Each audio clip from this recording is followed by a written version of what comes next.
ఢిల్లీలో AICC chief Mallikarjuna Kharge అధ్యక్షతన India కూటమి పార్టీల నేతలు భేటీ అయ్యారు.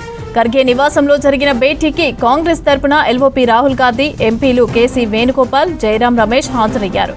అలాగే ఆర్జేడీ, ఆప్, శివసేన, యూటీటీ, అదేవిధంగా ఎన్సీపీ, ఎస్సీపీ, వామపక్ష పార్టీలు, డీఎంకే సహా కూటమిలోని అన్ని పార్టీల ప్రతినిధులు కూడా పాల్గొన్నారు. రేపటి నుంచి 3 రోజుల పాటు పార్లమెంటు ప్రత్యేక సెషన్లో అనుసరించాల్సిన వ్యూహాలకు సంబంధించి చర్చించారు. చట్టసభల్లో మహిళా రిజర్వేషన్ బిల్లు, డీలిమిటేషన్ బిల్లులపైన ప్రత్యేకంగా డిస్కస్ చేశారు ఇండియా కూటమి నేతలు.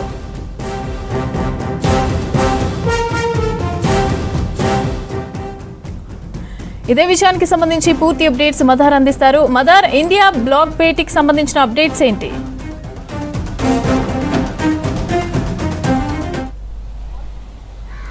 ఒక క్రూషియల్ భేటీ ఇది మమత. మొన్న ఏఐసీసీకి సంబంధించి సిడబ్ల్యూసీ సమావేశం జరిగిన రోజే డిసైడ్ అయ్యారు. ఇండియా బ్లాక్ సమావేశం ఏర్పాటు చేసుకొని కేంద్ర ప్రభుత్వం తీసుకొచ్చేటువంటి బిల్లులకు సంబంధించి వైఖరికి సంబంధించి ఇండియా బ్లాక్గా ఒక నిర్ణయం తీసుకోవాలనేటువంటి నిర్ణయం ఆ రోజే తీసుకున్నారు. ఆ నిర్ణయంలో భాగంగా ఈరోజు ఈ కీలక సమావేశం అనేది మల్లికార్జున ఖర్గే నివాసంలో జరుగుతూ ఉంది. లోక్సభ ప్రతిపక్ష నేత రాహుల్ గాంధీ సహా ఇండియా కూటమికి సంబంధించిన కీలక భాగస్వామ్య పక్షాలకు సంబంధించి ఎన్సీపీ కావచ్చు, సమాజ్వాదీ పార్టీ, ఆర్జేడీ, వామపక్షాలు, ఇట్లా కీలక భాగస్వామ్య పక్షాలకు సంబంధించిన కీలక నేతలు ప్రస్తుతానికి ఈ సమావేశానికి హాజరయ్యారు. కీలకంగా మహిళా రిజర్వేషన్ బిల్లుతో పాటు డీలిమిటేషన్కి సంబంధించినటువంటి బిల్స్ పార్లమెంటు ముందుకు వస్తున్నటువంటి నేపథ్యంలో అవలంబించాల్సినటువంటి వ్యూహాలపైన ప్రస్తుతానికైతే చర్చ జరుగుతూ ఉంది. మనతో మాట్లాడేందుకు Congress party senior MP Mallu Ravi గారు ఉన్నారు.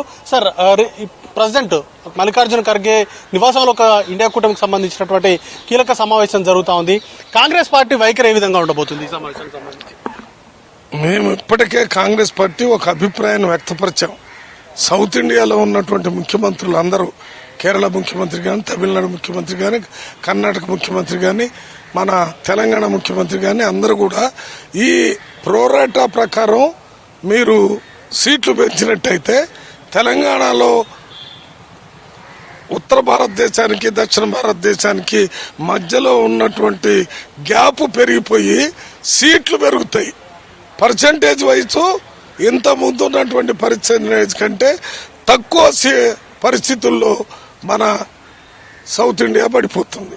అందువల్ల అట్లా కాకుండా హైబ్రిడ్ మోడల్లో చేయాలని తెలంగాణ రాష్ట్ర ముఖ్యమంత్రి మన రేవంత్ రెడ్డి గారు ఒక సజెషన్ మన ప్రధానమంత్రికి, ఇతర ప్రతిపక్ష నాయకులకి, మంత్రులకి రాయటం జరిగింది. దీని మీద కిషన్ రెడ్డి గారు తెలంగాణ నుంచి ముఖ్యమంత్రిగా ఢిల్లీలో ఉండి ఆ రేవంత్ రెడ్డి గారికి ఏమీ తెలియదు. ఆయన బిల్లు సపోర్ట్ అని చేయాలా, లేకపోతే నోరు మోసుకునుకోవాలంట. ఏం మాట్లాడుతున్నారండి? ఇదేమన్నా ప్రజాస్వామ్య ప్రభుత్వమా, లేకపోతే మీ సొంత ప్రభుత్వమా? మీరు గెలిచింది ప్రజాస్వామ్యంలో. ప్రతి పని ప్రజాస్వామ్యయుతంగా, రాజ్యాంగబద్ధంగా బిల్లు పెట్టాలా, దాని మీద చర్చ చేయాలా, నిర్ణయానికి రావాలి. మీరేం చేశారు? అసలు ఈ డీలిమిటేషన్ బిల్లు పెట్టేదానికంటే ముందు దానికి ఆల్రెడీ ప్రోరాటా ప్రకారం మేము 50% సీట్లు పెంచుతామని మీరే బీజేపీ వాళ్ళని నిర్ణయించారు. మీ ప్రభుత్వం నిర్ణయించి పార్లమెంట్లో పెడతారు. ఇది అతి ముఖ్యమైనటువంటి ఒక సబ్జెక్టు. పార్లమెంట్లో మీ అభిప్రాయాన్ని చెప్పండి. మీరు ప్రోరాటా అనుకుంటున్నారు, కానీ మన కిషన్ రెడ్డి గారు ఇచ్చిన స్టేట్మెంట్ ప్రకారం ఈ అభిప్రాయమే ప్రధానమంత్రి అభిప్రాయం, ఈ అభిప్రాయమే బీజేపీ ప్రభుత్వం, ఎన్డీఏ ప్రభుత్వం అభిప్రాయం. దీన్ని సపోర్ట్ చేస్తే చేయండి, లేకపోతే చేయొద్దని చెప్తే ఏంటి, ఏమనుకుంటున్నారు మీరు? ఇంతటి కీలకమైనటువంటి బిల్లు వస్తున్నటువంటి నేపథ్యంలో 3 రోజుల సమయం మాత్రమే చర్చించేందుకు కానీ, లేకపోతే ఆమోదం తెలపడానికి కానీ సమయం ఇవ్వడాన్ని ఎట్లా చూస్తారు? ఎందుకు ఇంత బుల్డోజ్ చేసే విధంగా కేంద్ర ప్రభుత్వం వ్యవహరిస్తుంది అనుకుంటున్నారు? అసలు ఈ బిల్లు పెట్టడంలో దురుద్దేశం ఉంది. అక్కడ తమిళనాడులో, వెస్ట్ బెంగాల్లో ఎలక్షన్లు జరుగుతున్నాయి. మహిళా బిల్లు ఒకటి పెడితే మీకు 33% రిజర్వేషన్ మేమే ఇస్తున్నామని వాళ్ళకి చెప్పి ఓట్లు దండుకోవటం కోసం ఇది ఒక బిల్లు పెట్టారు. వాళ్ళు నిజంగా మహిళా బిల్లు కోసమే అయితే 2014 నుంచి ఇప్పుడు దాకా అదే మోడీ గారు ప్రధానమంత్రిగా ఉన్నారు, ఇదే బీజేపీ ఎన్డీఏ ఉంది. మరి ఎందుకు తీసుకుని రాలేదు? ఇప్పుడు వాళ్ళకి భయం అవుతుంది, తమిళనాడులో ఓడిపోతాం, మరి వెస్ట్ బెంగాల్లో ఓడిపోతాం, ఈ మహిళా బిల్లు తెస్తే ఏమైనా ఉపయోగపడిద్ది అనే దాన్ని తెచ్చన్నారు తప్ప వారికి మహిళా బిల్లు మీద ఏమాత్రం అనుకూలమైన ఆలోచన లేదు. ఉంటే ఇంతకాలం ఎందుకు పెట్టలేదు 11 సంవత్సరాలు?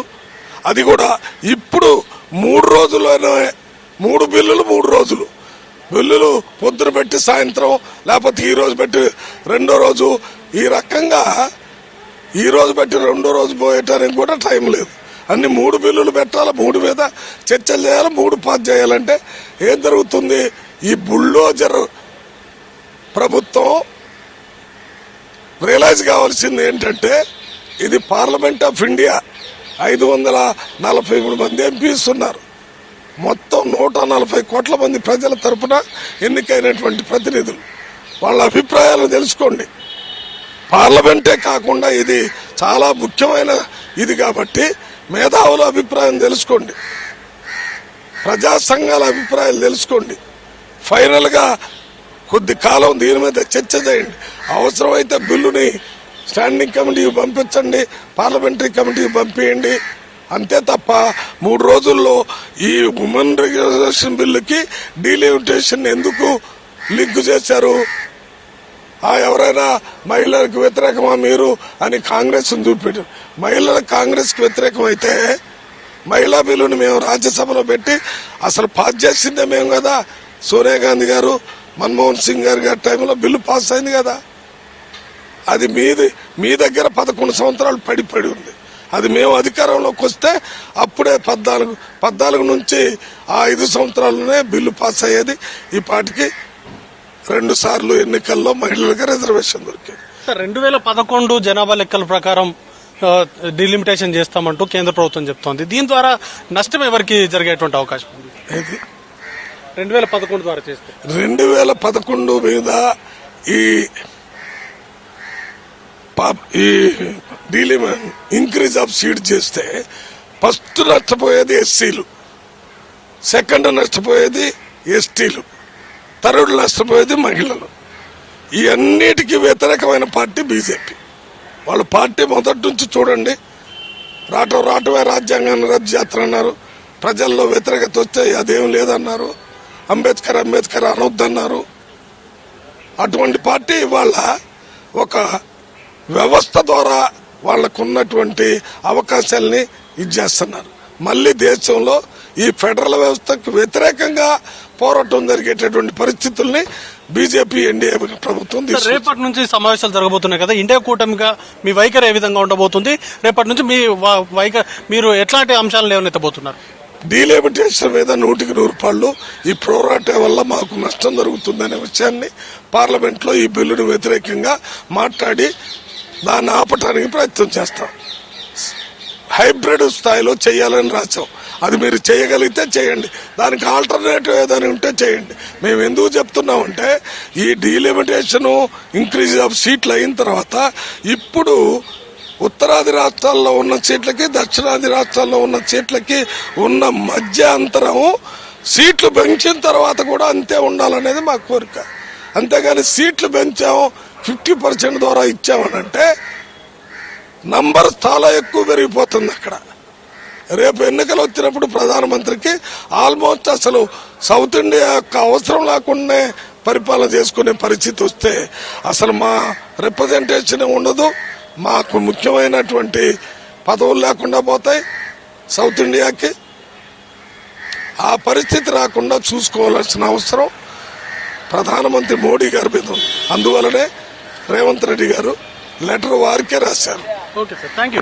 ఇది ఓవరాల్ గా చూసుకున్నట్లయితే రేపటి నుంచి జరగబోయేటువంటి సెషన్స్ లో కూడా డీలిమిటేషన్ కి సంబంధించినటువంటి అంశాలపైన ఏవైతే సౌత్ రాష్ట్రాలకు ముఖ్యంగా నష్టపోయేటువంటి చిన్న రాష్ట్రాలు ఏవైతే ఉన్నాయో వాటికి సంబంధించినటువంటి ఇష్యూస్ ని లేవనెత్తుతామనేటువంటి అంశాన్ని అయితే చెప్తా ఉన్నారు. ఇక ఇండియా కూటమికి సంబంధించినటువంటి సమావేశం ప్రస్తుతానికైతే ఖర్గే నివాసంలో కొనసాగుతూ ఉంది. అన్ని పార్టీలకు సంబంధించినటువంటి అభిప్రాయాలను తీసుకున్న తర్వాత ఆ ఏకతాటిగా రేపు ఫ్లోర్ కోఆర్డినేషన్ కానీ అవన్నీ కూడా చేయాలనేటువంటి ఆలోచనలో కాంగ్రెస్ పార్టీ ఉంది. దానిలో భాగంగానే ఇండియా కూటమికి సంబంధించినటువంటి కీలక నేతలతోటి ప్రస్తుతానికైతే భేటీ అనేది కూడా కొనసాగుతూ ఉంది. మమత.